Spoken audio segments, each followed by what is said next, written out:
Welcome, Interisti, to episode 102 of the InterViews podcast. We are here. Actually, we are the official podcast of SempreInter.com, but we are here for the post-match reaction of Young Boys versus Inter, which finishes 1-0 to the visitors with a goal from Marcus Thuram in the 93rd minute. As always, I'm one half of your co-hosting duo, Alessandro Raffa, joined here by Gianni Paterno. Gianni, you've been a fan for a long time. Pazza Inter is ingrained in you, and you've seen a lot. Are you throwing this game in your Pazza Inter top 10? About my Pazza Inter top 10, but I am throwing in my this is the worst I've seen us play top 10. That's where that's definitely going. We made young boys look like grown men out there.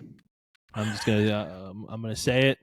I'm gonna use the cheesy cliches, the terrible puns.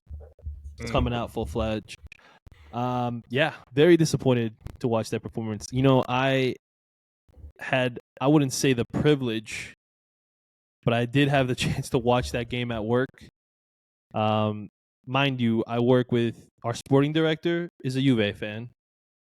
Our CEO is a Lazio fan. I'm all alone, and I'm hearing it about how bad we're looking, and I couldn't even defend it. It was a disgusting display. I think it was anywhere close to how you're describing it. To be honest, I think you maybe have been influenced by by what was around you. Guys, but I think we've lost Alessandro. I think we've lost. I don't know if he watches the same games. I don't know if he watches the same games. I watched the games. I watched them very intently, and I don't think it was anywhere close to as bad as some people have you believe. But we'll get into it. We'll talk about it, and we'll see how everyone feels. I am aware that after today, we're walking away with 3 points. An important 3 points before we head into Arsenal and Leverkusen, and of course playing Juventus at the weekend. There's definitely a lot to criticize Inter about, but I'm just very happy that we got these 3 points, which was a deserved 3 points. Without question, we created a ton of. You know what? Let's go ahead and recap this game. I don't even know if I want to talk to you right now. I don't even know if I want to be here. This is crazy. This is crazy. No, it's not. It's not crazy. It's not crazy, but we'll talk about it. So here's the thing. Not going to do 60-second recaps. Just going to do a recap. Going to try to get through it as quickly as possible. But the fact of the matter is, from what game did I start doing this for? Was it Udinese to games like this? There's just too much going on. So let's get through it as quickly as possible. Rafa recap part 2, I guess, starting now. Match day 3 in the Champions League, and Inzaghi does his best Usher impression as Inter head to Let It Burn, Switzerland, with a lineup faker than the artificial turf that played host to a game that would end up being Pazza Inter at its finest. Inter decided to help Jan Sommer feel at home with a little bit of Swiss cheese defense as Young Boys cleared up their email inbox by spamming crosses his way. Beppe obviously forgot to pay the Wi-Fi bill as there was no connection with the forwards until Bisek does his best Bastoni impression for a 1-2 with Taremi. That ends up being our best chance of the first half if you decide to look past Dumfries being unable to get any of his headers on target. The Arnautovic agenda loses supporters faster than Bud Light after a Dylan Mulvaney commercial for a penalty miss that can only be described as limper than my co-host on a Friday night. Unfortunately, Augusto may have sacrificed his hammy for a new head of hair, but not to worry, as Inter surely must score. It's a DiMarco volley, and that's why. Wait, here comes Taremi, and that's over the bar. Surely Zielinski will get his first with Inter, and that's hard to watch. I guess I should listen to Inter Twitter and pack this up. Oh no, is that a Lauti backheel? DiMarco cross, Thuram puts it away. Inter wins 1-0 at the death. Never a doubt. Never a doubt. And that was your recap. First off, I hate you. Okay, let's just get that out there right now. Okay, me limp on a Friday, inexcusable. never, not even remotely true. Second, I'm gonna start calling you Arnautovic.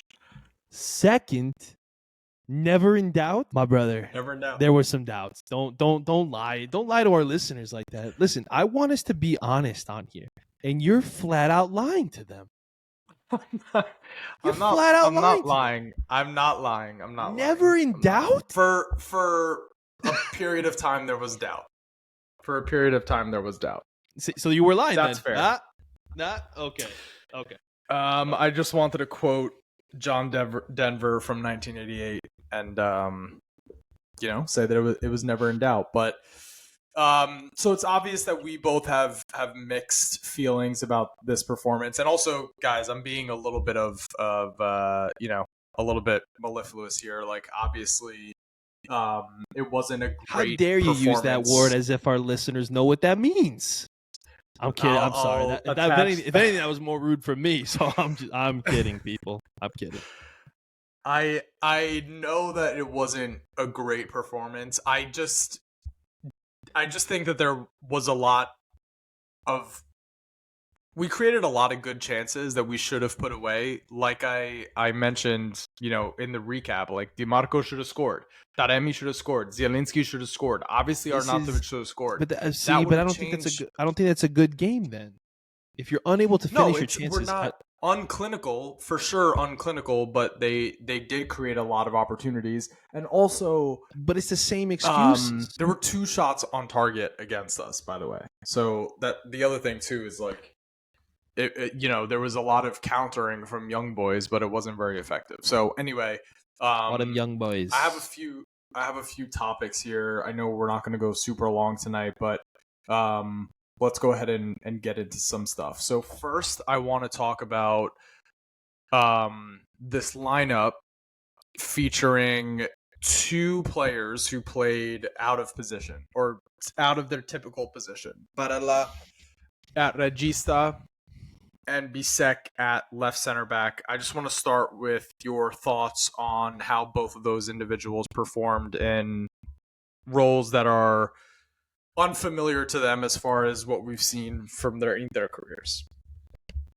Listen, I think given the circumstances, they did as good as they could. I was actually kind of happy to see that Bisek was given that opportunity to play on the left side, which is something that we've been calling for on this podcast. You've been a big proponent of that too, especially given that he has done it in his past. And we wanted to see what we actually had at our disposal there. To be honest, for the most part, I was very pleased with our defensive 3. I think all of them played pretty well. De Vrij actually looked sharp, which you want leading into the game this weekend. And I was very pleased with Pavard and Bisek there. As for Barella, I thought there was a lot of good in that as well. There were some times where he was in the defensive third and he would get the ball, and I think he took a little too long to release his teammates. But that's really my only complaint with him there. I think he did do good defensively, and his passing was awesome. I mean, he gave so many great balls to guys, especially to our wingers or wingbacks. I can think of the one that really stands out is outside of the boot to Dumfries. to Brickfries, who trips over himself, and I don't understand how you... ridiculous pass. Ridiculous pass. To even attempt that was fucking insane. But then to trip over yourself in open space with nobody within a country mile of you, it's inexcusable. And if it were up to me, he would be sold to young boys himself, and I wouldn't care what the return would be. That's how disappointed I was with his performance today. Some people will say that he did great earning a penalty and drawing fouls. Even the penalty was questionable to me, to be honest. Anyway, but yeah, I was with those 2 guys specifically playing out of their natural positions. I think they both did very well for the most part. Yeah, I think I would agree with you. Like, it looks different. Bisek and Barella, it definitely looks different. You saw when Bastoni came on, it definitely looks a lot better. And then also with Barella, like, it looks different from Hakan, but it's not. I don't think it's a major drop off. Why don't we get into Dumfries, since we were just talking about that before the game? I tweeted that he was the make the most of your moment player for the day, and I'm so disappointed in him. So disappointed in him. But the reality is, like, you're in the midst of a contract renewal where you've been asking for like $5 million a year, probably going to end up, $4 million a year with a no release clause. You're giving interviews talking about how you want to be playing more at Inter, that you do perform better for the Netherlands than when you do at Inter. Darmian is firmly ahead of you at this point. You're playing a Champions League game against a team that is currently sitting 11th, I think, in the Swiss league. How do you pull that performance out of your ass with all that going on? Like, you need to play well. You need to show that you've got this. And just so sloppy, so unable to make the most of the opportunities that he had. I think he had one dangerous cross into the area, and that's about it. He got sombreroed by the defender, who, in my opinion, should have been sent off for the penalty. Just awful out of Dumfries. And now, I think I've been saying that right wing back is a spot for me that I think is a problem. Now I very firmly feel like this is the position that we need to make. We need to get someone, possibly even in January, because this is bad. This is bad. We're a lopsided team that's way stronger on the left, and terrible. Well, not Dumfries. anymore. Yeah, we'll get into that. But overall, just terrible from Dumfries. I don't know if there was anything you wanted to add to that. No, there's nothing I want to add to that. I don't want to upset some of his loyalists. So Yep, that's that with him.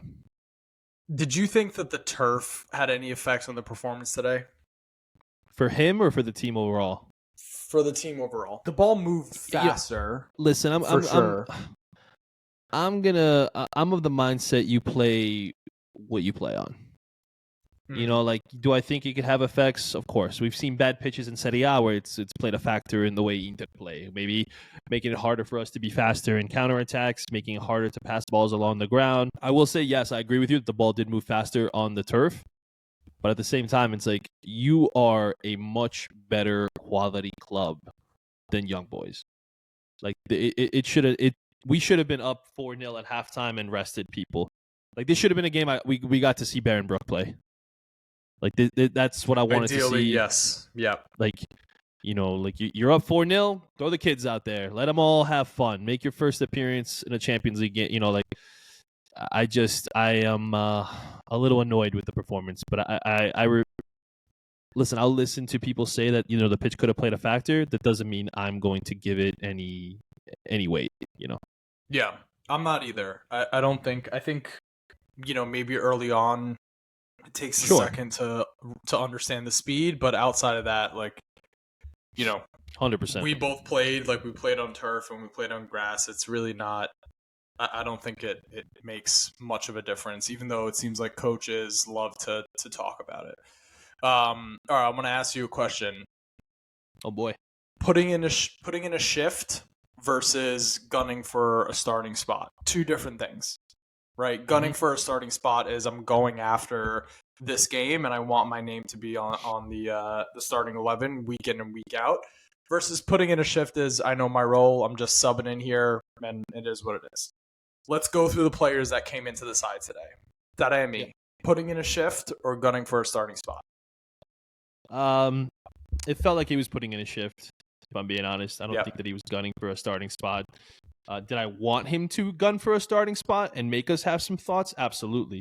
But it felt like he was kind of going through the motions. It's almost like he knew not to overexert himself, because if he got tired or fatigued, which is, again, something we got to think about too with this, right? We have Juve coming up this weekend. Maybe he was kind of instructed potentially to, hey, don't go too crazy because I can't afford to put in, Lauti and Thuram the 55th minute or something. I want to have them fully fresh for this game. Yeah. Same thing with Arnautovic and Dumfries. Arnautovic, I wouldn't even say he was putting in a shift. It was more of orange cone. You're just there directing traffic. You didn't really do anything. You didn't prevent the accident. You were an absolute mess. I tweeted to you that I can no longer defend him. And listen, That's I've fair. been one of his biggest fans. I was excited for him to come back. I was excited because maybe it was more nostalgia than anything, because he was a part of that treble team, partially. And he seems to be a guy who is good for the locker room. But at some point, man, you need to come through. You need to come through when your club needs you. And it's to miss that penalty. And the crazy thing is, if I'm not mistaken, it was Sharma who shared it. He was 20 for 22 on penalties. So it's not like he's a terrible penalty taker. It's, and I've seen him. He's done it for Bologna. He just scored a penalty over the international break as well. Yes. So, and it's not like he is, he's not a slouch, but that was a terribly taken penalty. I like the goalkeeper made a save, but to me, like, you didn't even pick a corner, really. He didn't have to move far for that. Yeah. Big mistake on him. And then you could see the way he reacted when he got subbed out. I know it bothers him, and I understand he's human. But, buddy, of course, you can't carry that now for the next 3, 4, 5 matches. Like, it's just, you can't have that kind of mindset. That's what has been the biggest problem with him, is that he's a head case, not in the sense of like he's a head case on the pitch where, he's a loose cannon and can go off, but he's more of a head case where I think, for the listeners, I'm not sure that we have a ton of baseball fans, but in baseball, like, you can't take one at bat into your next at bat. Exactly. You flail at some pitches, like whatever it is, you cannot bring that into the next at bat. And with Arnautovic, it feels like every action on the pitch, if it's a miscontrol, a failed trick or something like that, he carries that with him. Yep. He's just broken. I think he's just broken in the head. He is. And I said earlier in the season that, hey, who cares? He's just the fourth striker. It's not that big of a deal. We're coming up to a busy part of the season, and it's like, dude, you need to be able to help your club when they call on you. And if you're going to take this negativity and carry it over into your next 3, 4, 5 performances, appearances, I should say, that's not going to do us any good. We're going to be playing a man down with you if you're out there like that. And listen, and it's the same thing for Dumfries. I never want guys to fail. Never. Yeah. This is my club. Mm-hmm. I want you to be successful. I want to be able to cheer for every single player. But it comes a time where you recognize that certain guys just aren't good enough to be making appearances for this club. Whether it's Arnautovic, whether it's Dumfries, whether it's Aslani. I'm not rooting for you to fail. I'm not like actively saying like, oh yes, this guy sucks. I'm so happy that he sucks. Everyone can see it. No, that's not the case. But it's like, I also don't feel confident that when you're needed, or God forbid there's a major injury or something, I don't feel comfortable being able to put you out on the pitch and think that you'll be able to do a job for us. Yeah. I mean, I'm not going to be I'm in the same boat as you, where it's like, if you're currently rostered at the club, you're going to get my support, and I'm going to want you to do the best that you can every time you touch the pitch. But I understand people being completely out on him now. I get it. And I really hoped for better for him, because I do think, like, again, if his mind is right, he is not an amazing player. He's a player that can contribute for you in a short stint. But I think he's shot mentally. I hated the visual of, once the game was over, that he's still sitting on the bench. Like, just let it go in that moment. It's over. You got the 3 points. They picked you up. Like, they fucking picked you up. Yeah. He's too worried about, and Inter fans are ruthless and they're going to go after him. But like, and I love that Inzaghi went over to him after. Yeah. But at the same time, your manager shouldn't have to go over, and like, you should be automatically, like, proactively getting up, going to celebrate with your teammates, saying like, hey, I effed up. Thank you for picking me up, Marcus. Thank you, Fede, for putting in a shift and helping us get those 3 points.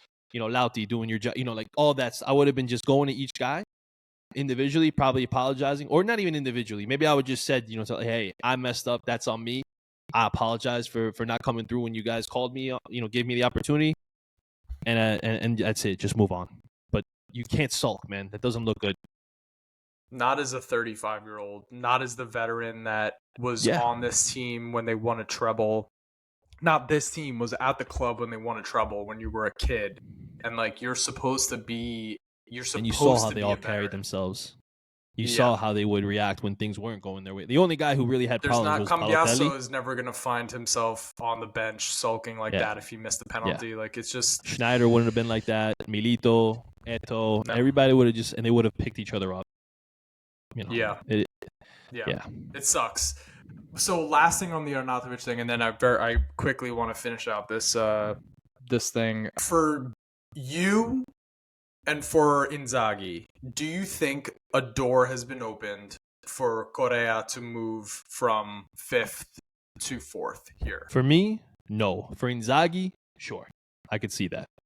You know, I am, and listen, people, you can disagree with me all you want, and I'll be fine. I'll be willing to have conversations about this, but I don't think there is a world in which Joaquin Correa offers this club more than what Arnautovic can. That's how I feel. I'm not discounting everything I just said about him, but there's not a world where I could see if Joaquin Correa can't score in France, which has Bakers and Flores playing defense, I can't expect him to do anything for me at this club. I don't care if we have more talent than Marseille. He's trash. He's trash. I just wonder if I think he will be moved to the 4th. I'm not saying but I'm saying if it was me, he would never see the pitch. That's just me. yeah. Well, look at the run of games that we have coming up. Like we're going to be playing Juve and Napoli pretty soon. We're going to be playing Leverkusen and Arsenal pretty soon. So He could play the Leverkusen game. How about that?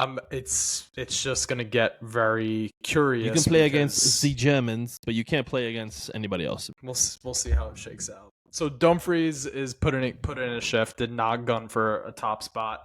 Fratesi A shift. We're gonna say that he put in a shift. Less than a shift. He didn't show up to work today. Okay, thank you. Called out. Yeah, he punched in, but he wasn't there. Right. Fratesi, smoking a blunt in the bathroom. That's what he was doing. He was getting high with the staff anyway.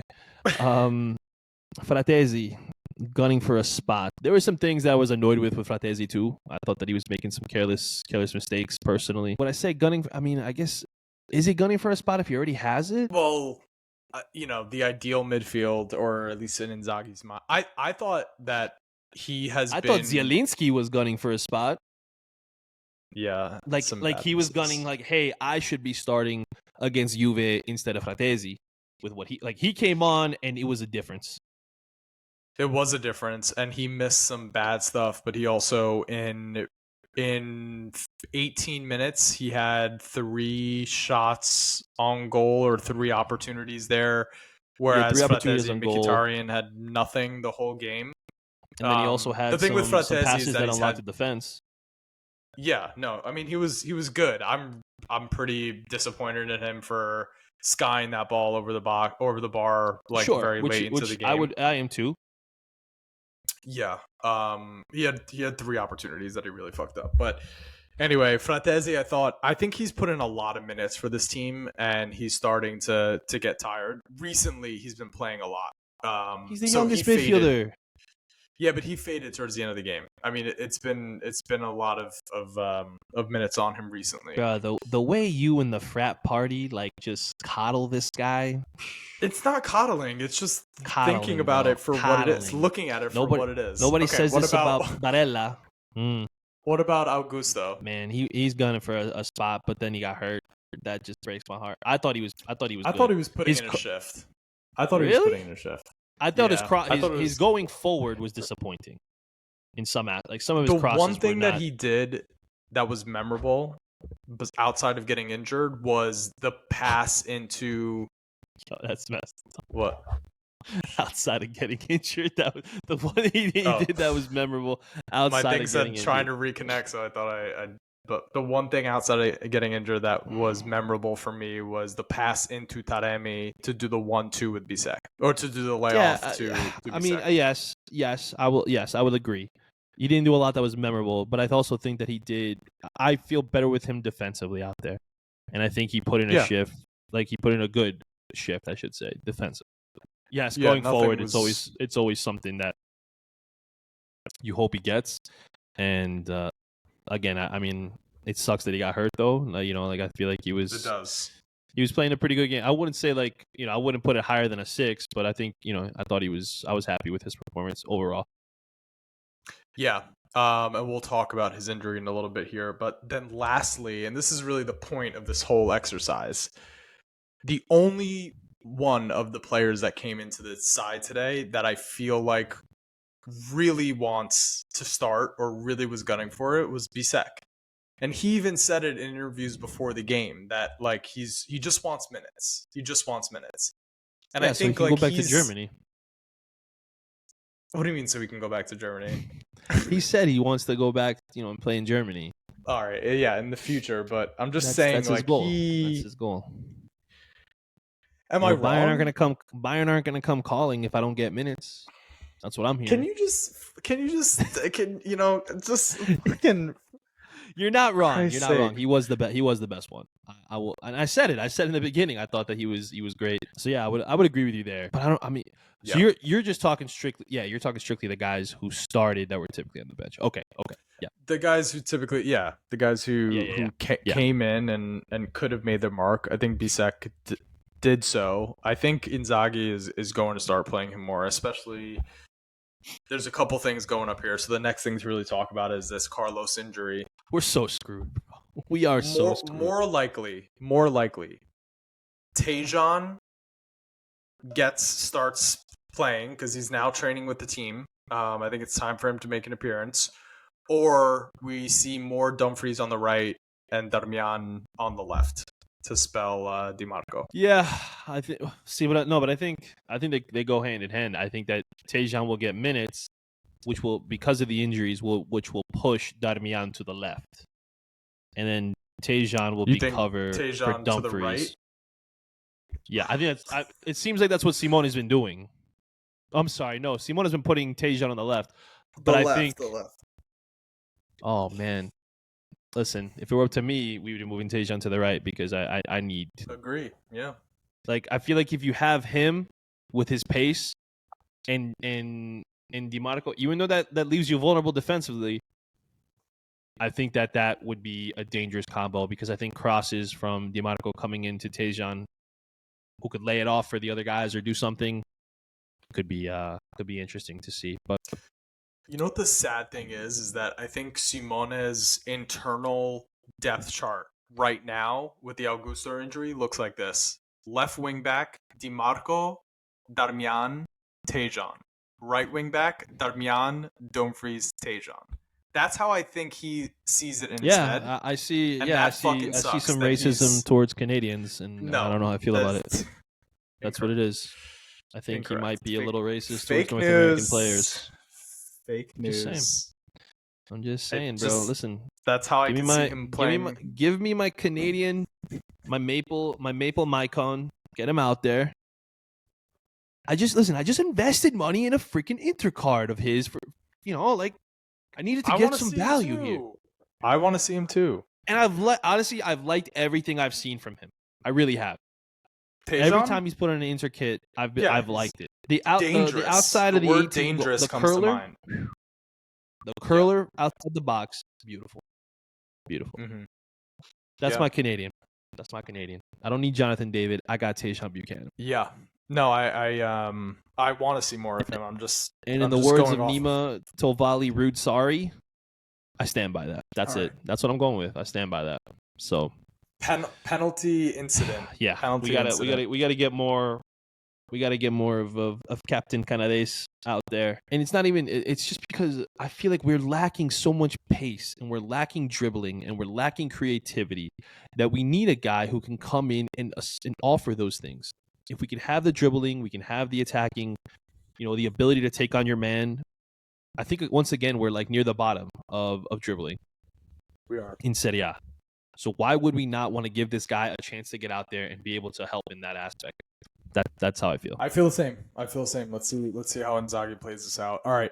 Last thing I want to talk about on the match, and then we'll get into any other players that we haven't spoken about that we want to shout out, and then Q&A. So The penalty incident, you said earlier that you thought it was a soft penalty. Personally, yeah. I Like, thought it was clear. Listen, yes, he gets his arm around him, but like I don't know. Dumfries' to me, reaction is over the top, but the foul is there. that's how I feel. Yes. Yeah. I didn't think it like, and maybe soft penalties. Yes, I just think the reaction made it look soft to me, if that makes sense. Like it was just like it was like, a little floppy. Little floppy. That's and I get it. You're in the box. It's kind of expected that people do. It's not just every club does it. Look at this. I can't even talk tonight, bro. I'm so tired. Every club does it. I mean, even Conceição yesterday was even worse. It was even more of a disgusting flop. It's like they got a Portuguese Cuadrado now. So I'm looking forward to that this weekend. But that was really bad. That was disgusting. Yeah. But yeah, that's I agree. Like I think you said it perfectly. The foul's there. The reaction made it worse. Should have been a yellow. Should have been a second yellow. I think so.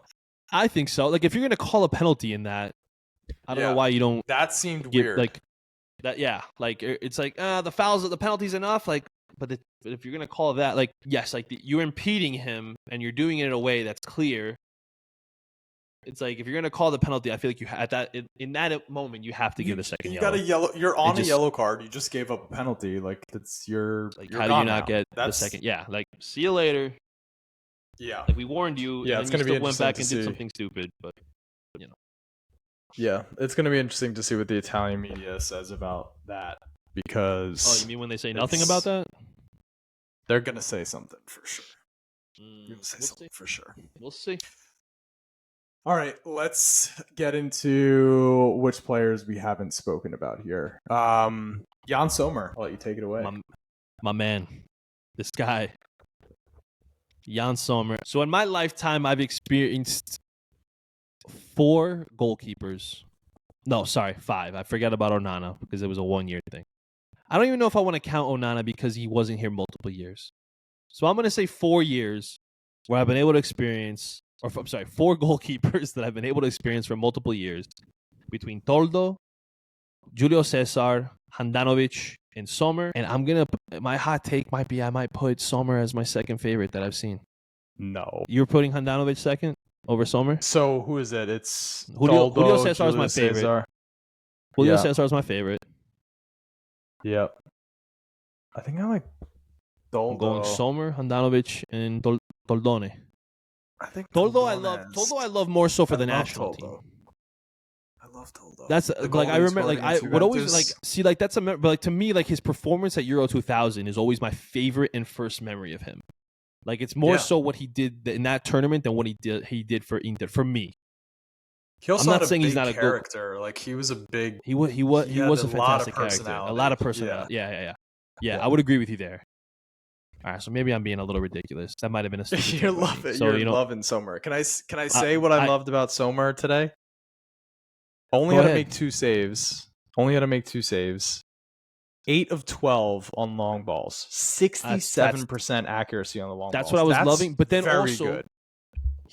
I thought he was very quick to react to things. And I think because he knew the pitch was fast, he was quicker off his line to stop things from being able to be built up. There was a few times where he came way up high to catch balls and be able to bring them down and then automatically start to counter. I think a lot of that goes unnoticed, and most people think only about saves and not so much the mental aspect of goalkeeping. And I feel like he's a very cerebral goalkeeper. He is very quick to think. I think his height is definitely a disadvantage in some aspects, but he's a goalkeeper that I just think is very good. Maybe not my second favorite goalkeeper I've ever seen for Inter, but I will say that I am very much liking my time with Sommer, and I don't even know if I'm ready. If he continues like this, I don't even know if I could say that he's ready to step aside for Martinez next year. Like obviously we have a lot of football left, but he would, but unless he wants to do a little sweetheart deal, 1 more year. Yeah, I mean it's like that's the thing to think about, because it's like if you let him go, right? Who's backing up Martinez? I can't even think about that right now. That's sorry. All right, we don't have to think about that right now. But I'm just saying, like, scary. he's a guy that I want to hopefully extend, because I would rather him than Dumfries if I'm gonna pay someone $5 million a year. That's fair. All right, I'm looking at this D. We talked about Devray. Good game from him, encouraging performance. We talked about SDB. Bisek, another good game from Bisek and Bauer. Benji, that's a bounce back game for me, dude. That's a bounce back game.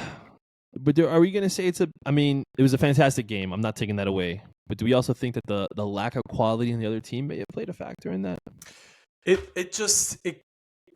Maybe, but listen, he did make a goal saving. He made a goal saving save in the first half, where he came sliding in with a nice challenge that saved the shot on goal. That probably would have been, because of its proximity to goal and because of the venom that it was shot with, it probably would have gone through Sommer potentially. I don't know. But to me, that was a fantastic tackle. So, you know what? Like, yeah, I'm not going to take anything away from Benji. I apologize, Benjamin. You French bastard. 3 for 3 on ground duels, 4 interceptions, 2 for 2 on long balls, 52 for 54 in passing, 96% passing accuracy. I thought he was like... We got Jalen Ramsey and Jaden Daniels wrapped up in one player right there, man. Listen, this is a player that we need to bounce back because he's likely going to be getting 100%. Starts in the big games, and we need him to look like himself a little bit. So this was... Listen, chances are... Hey, I got a crazy idea, and I want to hear your thoughts on this.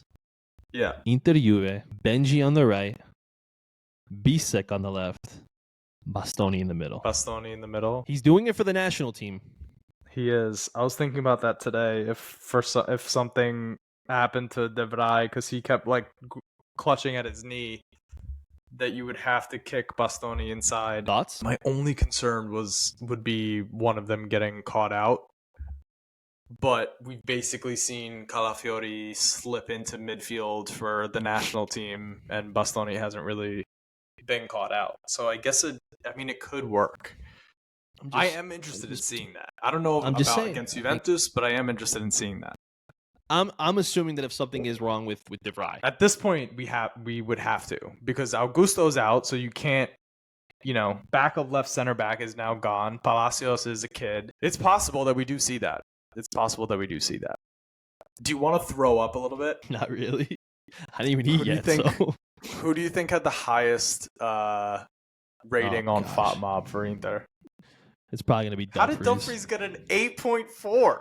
I'm sorry, what? What? For doing what? What do they give? 2 points for earning a penalty? I'm convinced that Julian works at FOTMob. I'm convinced. We don't know what he really does. We don't know. Look at this. You can't. No.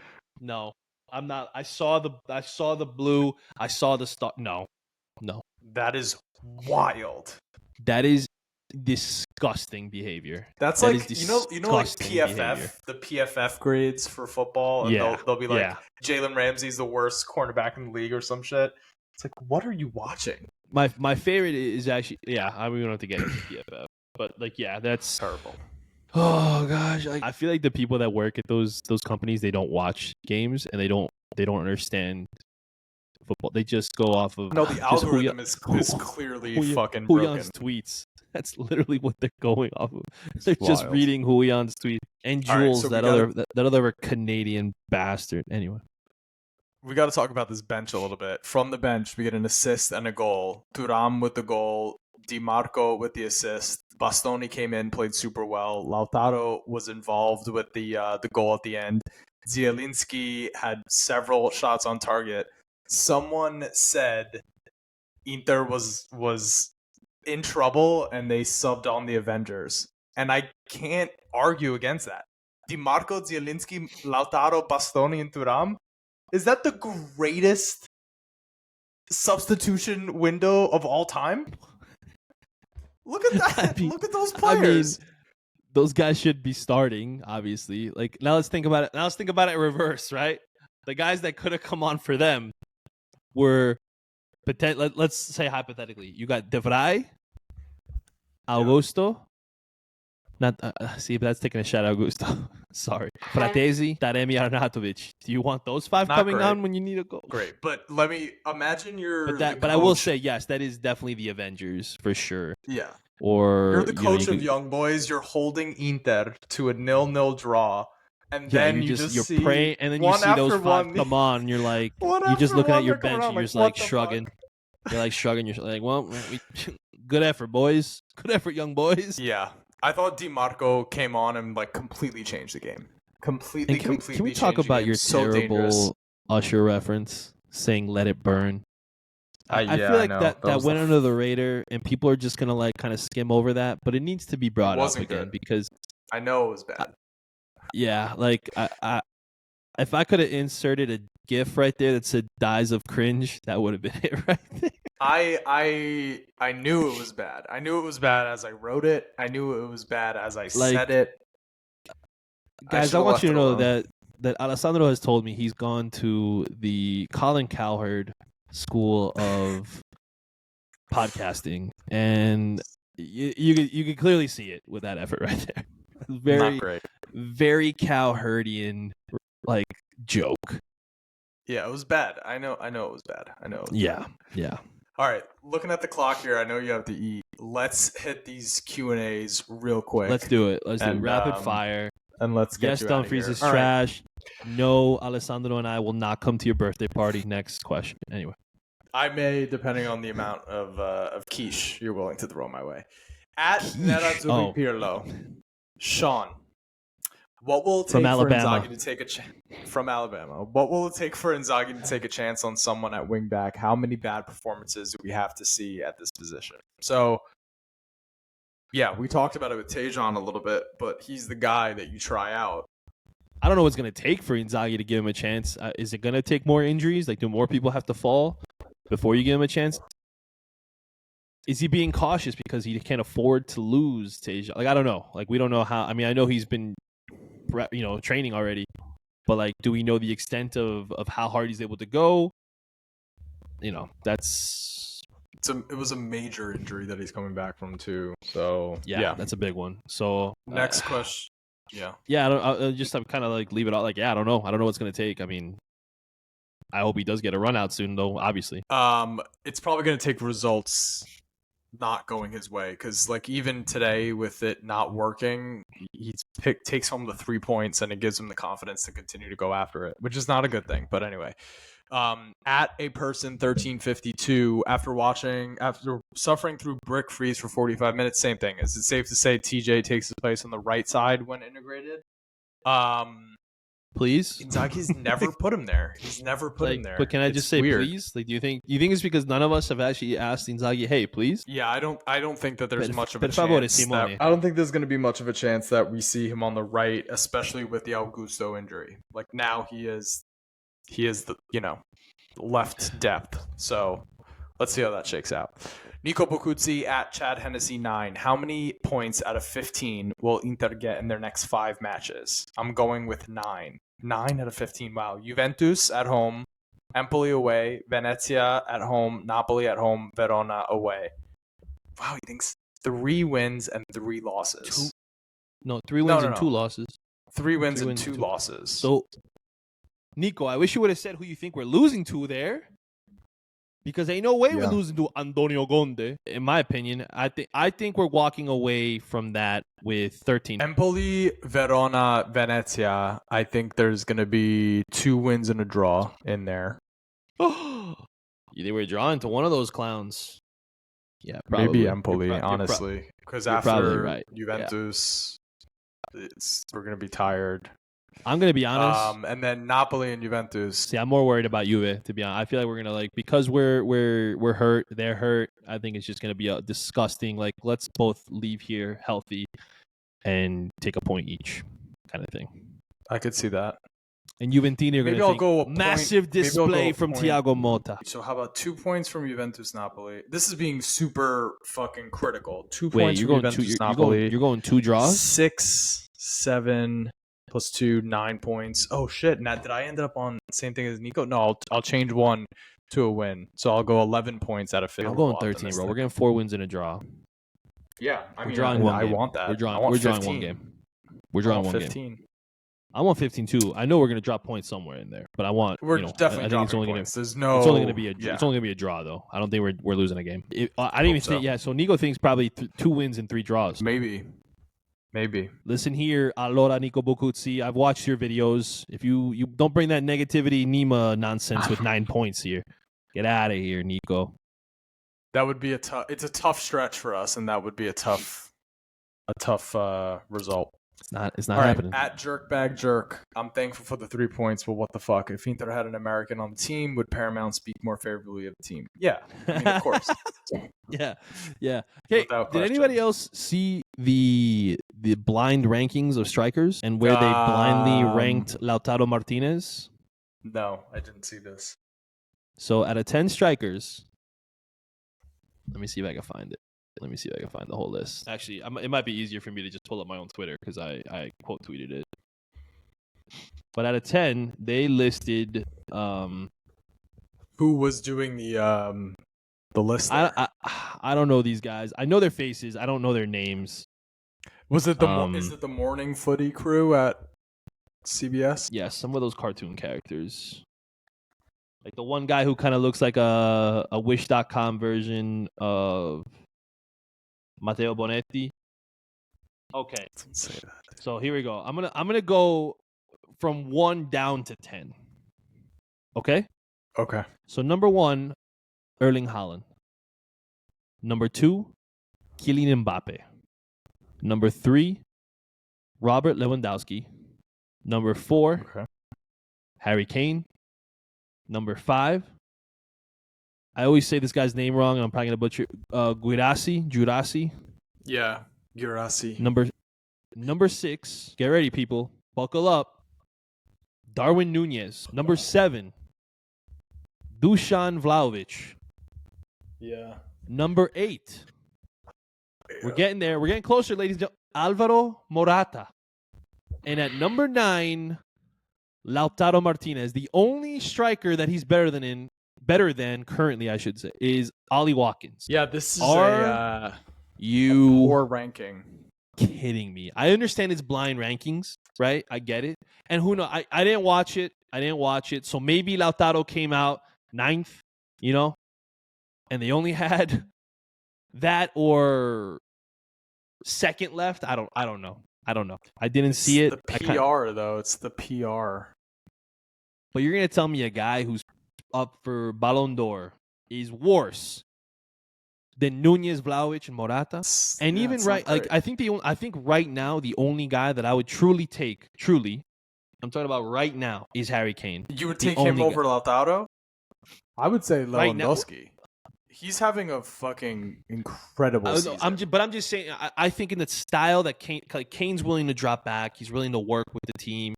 He's willing to he'll work harder, or as hard as Lauti would in the other aspects of the pitch, as opposed to Haaland. You ain't gonna get shit from. Mbappe, same thing. Lewandowski, fantastic finisher, but I don't think you're gonna get the same work rate. I'm talking about it's interesting, and it's because I think Kane is a better pure finisher than Lautaro. Kane's probably a better finisher than Lautaro, I would say, yeah. But then Darwin Nunez, see Darwin Nunez ahead of Lautaro, it kills me. It kills me. No, gross. Vlahovic ahead of Lautaro, criminal. I mean, it's just not real analysis. But anyway, yeah, sorry. I don't think an American would give us more love. I think that it would just get us more views. It would get us more views, and it would get us a lot more of why isn't he starting kind of thing. There's an anti-Inter bias on the Paramount panel because you got 2 Juventino and a Milanista. He's just gonna come out and say it. Yeah, I'll tweet. Listen, I'll tweet at Bonetti right now. I'll text him right now. How about that? There are no Interisti on the panel, so I think that's fair to say. And it's because they don't want to hire me. They don't want the drama. They don't want it. Let's get out of here, dude. It's late. Yeah, I'm all right. sorry. In the words of the great Roberto Scarpini. Wait, that was the last question? Sorry. That was the last one. That was the last one. Okay. Right in the middle of my sign. I'm sorry, bro. I didn't think it brutal. The way you just cut that off was let's just get out of here. I didn't expect that. Brutal. All right.